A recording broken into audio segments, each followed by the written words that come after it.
नमस्कार दोस्तों, एक ऐसी कहानी लेकर आया हूँ पुनर्जन्म की।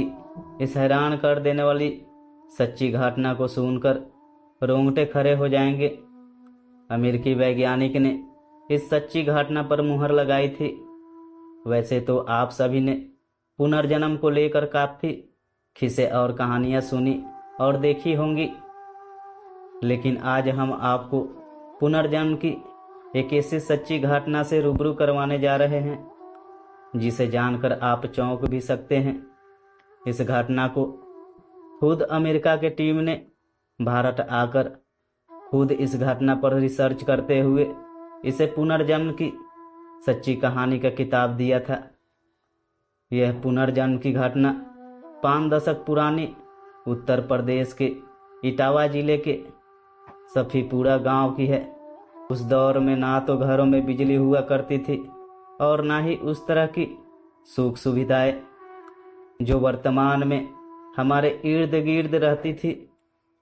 इसी 20 साल 2068 में एक गरीब ठाकुर परिवार में एक लड़की का जन्म हुआ था। घर वालों ने लड़की का नाम सुमित्रा रखा था। उस दौर में गांव में रहने वाली ग्रामीण अपने परिवार का पालन पोषण करने के लिए शहर जाकर नौकरी करते थे। सुमित्रा के पिता भी शहर में नौकरी करते थे। सुमित्रा और उसकी माँ घर में अकेली ही रहती थी। एक दिन अचानक उसकी माँ की मौत हो गई।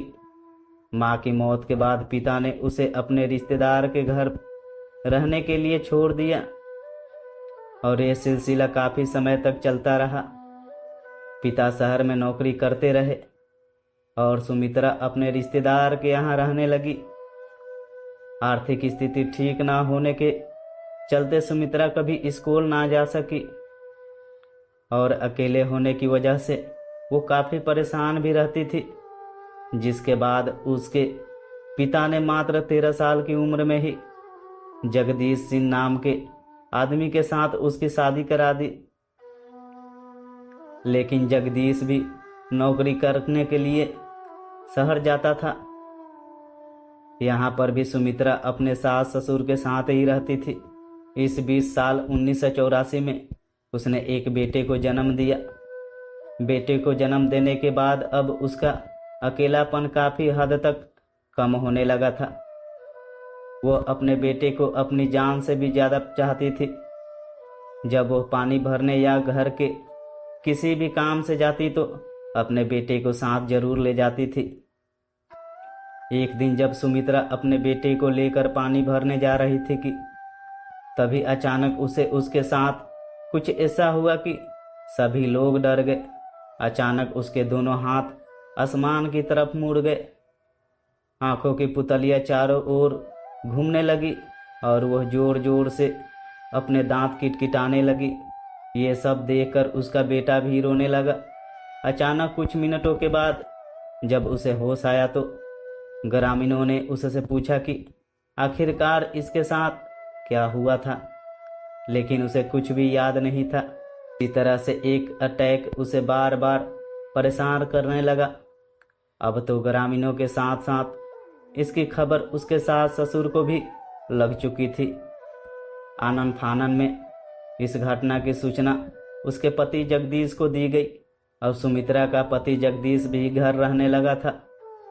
सब कुछ ठीक चल रहा था कि अचानक 16 जुलाई 1985 की दोपहर एक बार फिर सुमित्रा को अटैक आया और उसने चिल्ला चिल्ला कर पूरे गांव वालों से कहा कि 3 दिनों बाद उसकी मौत हो जाएगी। ये सुन सभी लोग सन रह गए। अब सुमित्रा के सास ससुर और पति को भी डर लगने लगा था, लेकिन हमेशा की तरह जब उसे होश आया तो वो सब कुछ भूल चुकी थी। जब उसके पति ने उसके सारी घटना बताई तो एक बार के लिए वो काफ़ी डर गई थी। 3 दिनों बाद यानी 19 जुलाई 1985 का वो दिन आ ही गया जब सुमित्रा ने अपनी मौत की भविष्यवाणी की थी। लेकिन सुमित्रा की ये भविष्यवाणी सच ना हो, इसके लिए उसने सुबह से लेकर शाम तक काफ़ी सावधानी बरती। उसने दिन भर कोई काम नहीं किया जिससे कि कोई दुर्घटना हो सके। वो दिन भर अपने घर के अंदर ही बैठी रही।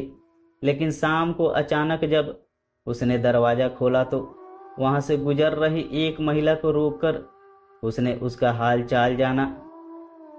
दोनों आपस में बातें करने लगी, लेकिन अचानक कुछ ऐसा हुआ कि सभी घबरा गए।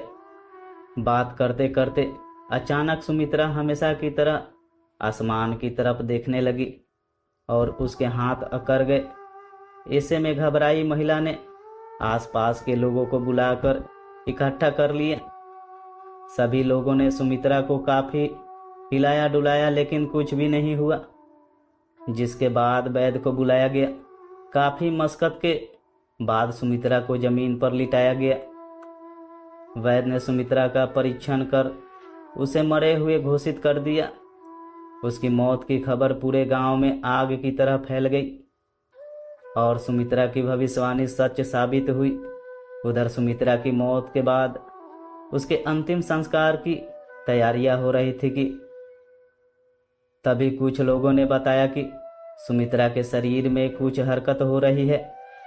एक बार फिर से वैद्य जी को बुलाया गया। उन्होंने उसे चमत्कार बताते हुए कहा कि मातम करना बंद कर दीजिए, सुमित्रा अभी जिंदा है। सुमित्रा के होश में आने के बाद उसने सभी को पहचानने से इनकार कर दिया। यही नहीं, उसने अपने पति को भी खुद से दूर रहने को बोला। अपनी जान से ज्यादा प्यारे अपने 5 महीने के बेटे को भी वो नहीं पहचान रही थी। लेकिन इस बीच वो रोज एक खत लिखकर अपने पति जगदीश को देकर उसे पोस्ट करने को बोलती। लेकिन सभी हैरान थे कि आखिरकार सुमित्रा कभी स्कूल नहीं गई, फिर भी वो रोज किसे पत्र लिखती है। फिलहाल ये सिलसिला 3 महीने तक चलता रहा। 20 अक्टूबर को उस गांव में एक आदमी आया और उसने ग्रामीणों से सुमित्रा के भविष्य में जानकारी जुटाई। उसने बताया कि सुमित्रा उसे 3 महीने से पत्र लिख रही है। जिसके बाद सुमित्रा के पति ने उससे पूछा कि आप कौन हैं, तो उसने बताया कि उसका नाम राम सिया त्रिपाठी है। वह इटावा जिले के दिबियापुर गांव का रहने वाला है।